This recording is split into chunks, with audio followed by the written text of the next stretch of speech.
कसूर भाग 3। पार्टी शुरू हुए अभी कुछ ही वक्त हुआ था जब दरवाजे से एक शख्स ने एंट्री ली। वहां मौजूद सारे लोग उसे ही देखने लगे। साफ रंग, काले बाल जो सलीके से सेट थे, एक हाथ में महंगी घड़ी तो दूसरे हाथ में प्लेटिनम का बेहद सिंपल सा एंटीक ब्रेसलेट, भूरी आंखें और उनमें भरा उसका एटीट्यूड, चेहरे पर हल्की स्माइल, वो भी एटीट्यूड से भरी हुई। उसकी पर्सनालिटी वहां मौजूद लोगों से एकदम अलग थी। काला सूट पहने वो शख्स पार्टी में सबका ध्यान अपनी ओर आकर्षित किए हुए था। वहां मौजूद लोगों को वो अनदेखा कर आगे बढ़ा। तभी रिया, साहिल की वाइफ, उसके सामने आ गई। हाय सार्थक, मुझे लगा नहीं था तुम आओगे, रिया ने मुस्कुरा कर कहा। आना तो था ही, आखिर मेरे भाई की शादी की पार्टी है, सार्थक ने हल्की सी स्माइल के साथ कहा। थैंक यू ब्रो, जो आप मेरे बुलाने पर आ गए, साहिल ने सार्थक के गले लगते हुए कहा। पर मैं यहाँ ज्यादा देर नहीं रुकने वाला, सार्थक ने कहा और साहिल को खुद से दूर कर दिया। क्या ब्रो, साहिल ने मुंह बनाया, पर सार्थक ने उसे पूरी तरह से नजरअंदाज कर दिया और दूसरी तरफ चला गया। जहाँ शांति हो, उसे अकेले रहना ज्यादा पसंद था। तुम्हारा भाई मुझे जरा भी नहीं पसंद, रिया ने सार्थक को घूरते हुए साहिल से कहा। धीरे बोलो, वरना तुम और मैं सड़क पर नजर आएंगे, साहिल ने भी सार्थक को घूरते हुए धीमे आवाज में कहा। तुम सार्थक से इतना डरते क्यों हो, रिया ने कहा। पर इससे पहले साहिल कुछ कहता, उनसे मेहमान मिलने आने लगे और उन्हें बधाई देने लगे। साहिल और रिया सभी से मुस्कुराकर मिल रहे थे। वहीं एक साइड खड़ा सार्थक उन्हें ही देख रहा था। उसके दोनों हाथ पॉकेट में थे। कुछ बिजनेसमैन उससे मिलना चाहते थे, पर उसका असिस्टेंट किसी को भी उसके पास जाने ही नहीं दे रहा था। अंडस्को अंडस्को अंडस्को अंडस्को अंडस्को अंडस्को अंडस्को अंडस्को अंडस्को अंडस्को अंडस्को अंडस्को अंडस्को अंडस्को अंडस्को। ऑटो में बैठी अंजू के आंसू थमने का नाम ही नहीं ले रहे थे। नितिन लगातार उसे चुप करवाने की कोशिश कर रहा था, पर वो चुप ही नहीं हो रही थी। ऑटो रुका तो अंजू ने बाहर देखते हुए नितिन से कहा, हम कहाँ हैं? यहाँ मेरे दोस्त का फ्लैट है जो खाली है, मैंने उससे बात कर ली है, तुम यहाँ रह सकती हो।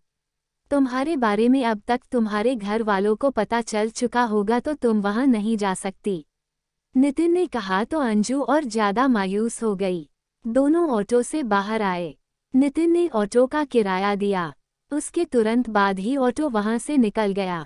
अंजू की आंखों से बरबस ही थमे हुए आंसू फिर बहने लगे। अब मैं क्या करूंगी नितिन, सब खत्म हो गया, सब कुछ, सारा कसूर मेरा है। मैंने उस पर आंख बंद करके भरोसा किया था नितिन। तुम जानते हो, जब मैंने उसे कहा कि मैं प्रेग्नेंट हूँ, तो एक पीएल के लिए उसके चेहरे का रंग ही उड़ गया था। पर अगले ही पल वो ऐसे बिहेव करने लगा जैसे वो बहुत खुश है और उसने मुझसे तभी प्रॉमिस भी किया कि वो आज के ही दिन मुझसे शादी करेगा, क्योंकि आज पूरे 1 साल होने वाले थे हमें रिलेशन में आए।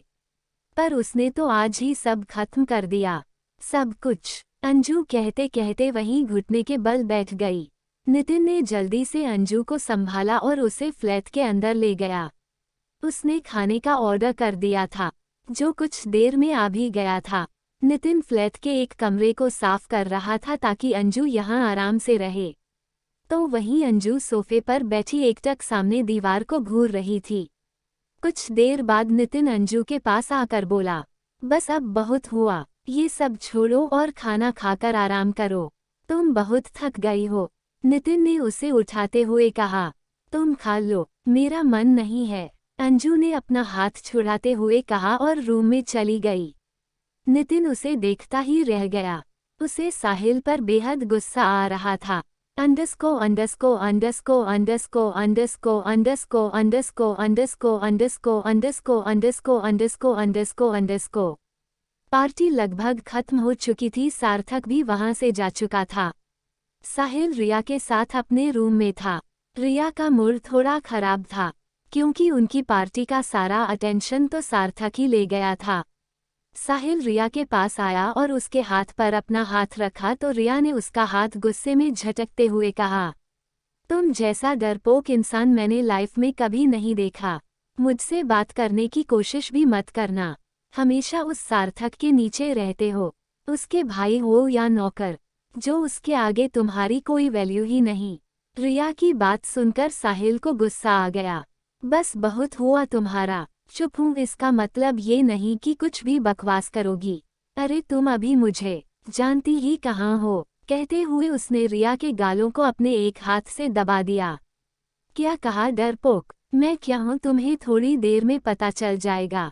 इतना कहकर साहिल ने रिया को बेड पर धकेल दिया। रिया संभल ही नहीं पाए और बेड पर गिर गई। साहिल, रिया ने गुस्से में उसे देखा और उठने लगी, पर साहिल ने उसे फौरन वापस धक्का दे दिया और अब वो उसके ऊपर था। सोचा था आज की रात तुम्हारे साथ प्यार से पेश आऊं, पर शायद यही तुम्हारी किस्मत है, साहिल ने मुस्कुरा कर कहा। पर उसकी मुस्कुराहट उतनी ही खतरनाक थी जितना कि वो खुद। अंडस्को अंडस्को अंडस्को अंडस्को अंडस्को अंडस्को अंडस्को अंडस्को अंडस्को अंडस्को अंडस्को अंडस्को अंडस्को अंडस्को अंडस्को अंडस्को अंडस्को अंडस्को। सार्थक इतनी रात को अपने ऑफिस के केबिन में था। वो साइड में लगे वॉल से बाहर का नजारा देख रहा था जब किसी ने डोर नॉक किया। सार्थक ने अपनी घड़ी में टाइम देखा, रात के 2 बज रहे थे। कम इन, सार्थक ने कहा तो उसका असिस्टेंट राहुल अंदर आ गया। सर ये रही सारी इन्फॉर्मेशन, कहने के साथ ही राहुल ने टेबल पर एक फाइल रखी और जम्हाई ली। तो सार्थक ने उसे घूर कर देखा। राहुल ने फौरन अपने मुंह पर हाथ रख लिया। सार्थक अभी भी उसे घूर रहा था तो राहुल ने अपने मुंह से हाथ हटाते हुए सिर झुकाकर कहा, सॉरी सर, तुम अब जा सकते हो, सार्थक ने कहा तो राहुल फौरन वहां से भाग गया। राहुल के जाते ही सार्थक अपनी चेयर पर बैठ गया और वो फाइल अपनी तरफ सरकाकर उसने फाइल खोला। To be continue.